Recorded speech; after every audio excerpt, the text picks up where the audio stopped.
जादुई तोता। एक छोटे से गांव में एक गरीब परिवार रहता था। उस परिवार में रामू और उसकी बीवी सीता उसके बेटे चिंटू के साथ रहते थे। उसी गांव में एक तोता भी रहता था। उसका नाम था रघु। वो किस्मत का धनी था। जहां भी जाता वहां किसी भी चीज की कमी नहीं पड़ती थी। एक दिन रघु उड़ते उड़ते उस गरीब परिवार के घर गया। रघु सोचता है, अरे वाह, लगता है यहाँ आज बहुत अच्छा खाना मिलेगा। मैं पेट भर के खाऊंगा। वो एक कटोरी में रखे अमरूद देखता है। अरे वाह, अमरूद मुझे तो ये बहुत पसंद है।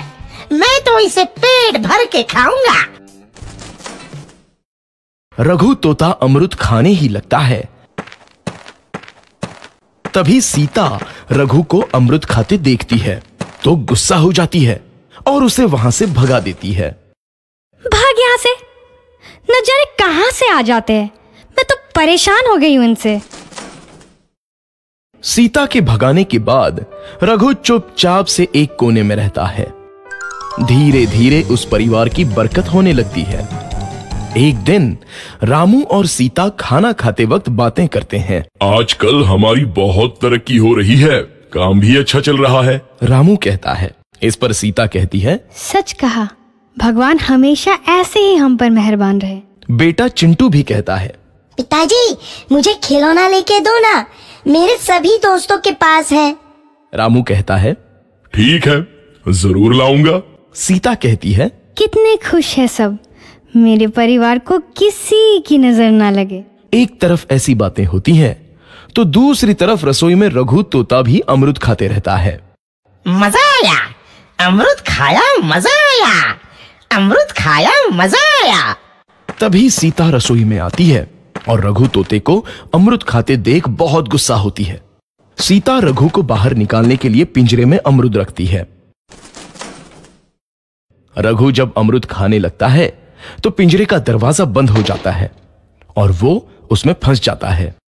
मुझे बाहर निकालो, मैं यहाँ फंस गया हूँ, मुझे बचाओ। अगले दिन सीता पिंजरा उठाकर बाहर दूर उस रघु को छोड़ देती है। रघु के जाते ही उनके घर आई बरकत धीरे धीरे कम हो जाती है। उन्हें बहुत घाटा होता है। सीता कहती है, ये क्या हो रहा है, अचानक इतना कैसे बदल गया? अभी तक तो सब कुछ अच्छा चल रहा था।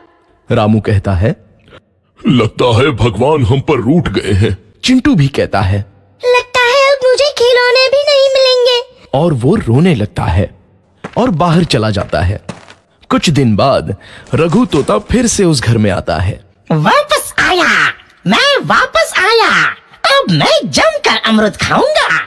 रघु सीधा रसोई घर में चला जाता है और अमरूद खाने लगता है। कुछ देर बाद सीता रसोई में आती है और रघु को देख कहती है, एक तो घर में पहले से इतनी दिक्कत चल रही है और ऊपर से ये तोता मुझे और परेशान कर रहा है। सीता रघु को वहां से भगा देती है। रघु उड़कर किसी कोने में छुप जाता है। कुछ दिन बाद धीरे धीरे उस घर की बरकत वापस आने लगती है। काम भी अच्छे से चलने लगता है। एक रात जब रघु तोता अमरूद खाने जाता है तो पिंजरे में फंस जाता है। ये लोग आखिर चाहते क्या हैं? एक तोते को शांति से अमरूद खाने क्यों नहीं देते? मैं कौन सा चोरी कर रहा हूँ? बस अमरूद ही तो खा रहा हूँ। तभी रामू वहां आता है और पिंजरे में रघु तोते को देख उसे बाहर छोड़ देता है। ये तोता भी कितना जिद्दी है, बार बार वापस आ जाता है।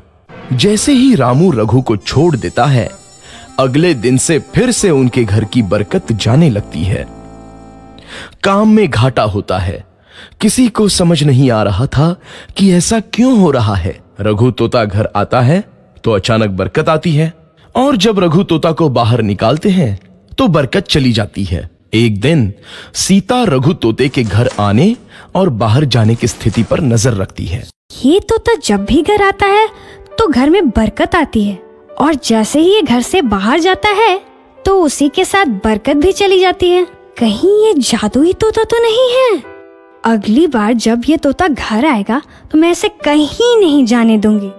सीता रघु का बहुत इंतजार करती है लेकिन रघु तोता दोबारा उस घर में कभी नहीं आता।